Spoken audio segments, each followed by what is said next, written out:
এই গ্রামটির নাম হুলহুলিয়া, যেখানে ২০০ বছর ধরেও কোনো পুলিশ প্রবেশ করেনি। এই গ্রামে নেই মাদক, হানাহানি, বাল্যবিবাহ বা নারী নির্যাতন। নিজস্ব গঠনতন্ত্রের মাধ্যমে নিয়ন্ত্রিত পুরো গ্রামের মানুষ। অনুকরণীয় দৃষ্টান্তের কারণে হুলহুলিয়া একটি আদর্শ গ্রাম। গ্রামটি ইতোমধ্যে পরিচিতি পেয়েছে রূপকথার গ্রাম হিসেবে। এই গ্রামের ১২টি পাড়ায় মোট জনসংখ্যা ৬,০০০, যার অর্ধেকই সরকারি বেসরকারি উচ্চ পর্যায়ের চাকুরিতে কর্মরত। গ্রামের নীতিমালা অনুযায়ী বাধ্যতামূলক এসএসসি পাশ করতে হয় তাদের, ফলে শতভাগ শিক্ষার আলোতে গ্রামটি, যা নিয়ন্ত্রণ করে হুলহুলিয়া সামাজিক উন্নয়ন পরিষদ। আমাদের গ্রামে প্রায় শতভাগই শিক্ষিত, সবাই ধরেন ভালো পজিশনেই আছে। অনেক মানুষ বাহিরে, কেউ ডাক্তার আছে, ইঞ্জিনিয়ার আছে।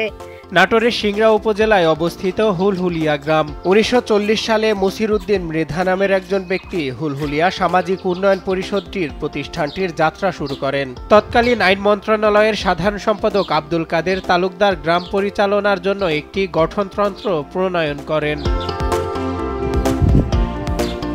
গ্রামবাসীর ভোটের মাধ্যমে পরিষদের চেয়ারম্যান ও ভাইস চেয়ারম্যান মনোনীত করেন। গঠনতন্ত্রের নিয়ম অনুযায়ী ১২টি পাড়ার মনোনীত সদস্যরাই নিজ পাড়ার সমস্যার সমাধান করেন, আর সমাধান না হলে সামাজিক উন্নয়ন পরিষদে আবেদন করেন। তবে সেখানেও সমস্যার সমাধান না পেলে ৩০ দিনের মধ্যে দেশের প্রচলিত আইনের আশ্রয় নিতে পারবেন গ্রামবাসী। তবে আজ পর্যন্ত দেশের প্রচলিত আইনে আশ্রয় নেননি গ্রামটির কোনো সদস্য।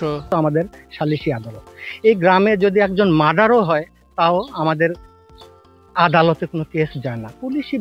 পুলিশবাদী কেস হয়, কিন্তু গ্রাম থেকে কোনো কেস হয় না। এটা আইন শৃঙ্খলা, শিক্ষা, শাসন ব্যবস্থা, শান্তি ও সৌন্দর্যপূর্ণ জীবনযাপনের জন্য আশপাশের গ্রামের মানুষের কাছে আদর্শ হয়ে উঠেছে গ্রামটি। আমাদের এই গ্রামে ১২টা পাড়া, সবাই আমরা এক নেতৃত্বে চলি। আমরা কেউ কারো দ্বিমতে যাই না, বা কোনোদিন আমাদের ভিতরে দলাদলি কন্দল নাই।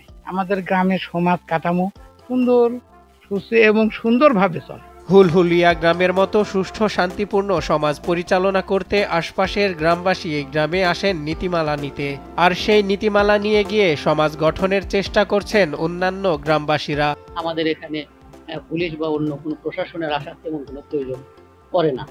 আমরা এই সামাজিক উন্নয়ন পরিষদের অধীনে আমাদের গ্রামের শিক্ষা, স্বাস্থ্য এবং সর্ব বিষয়ে তদারকি করে থাকি।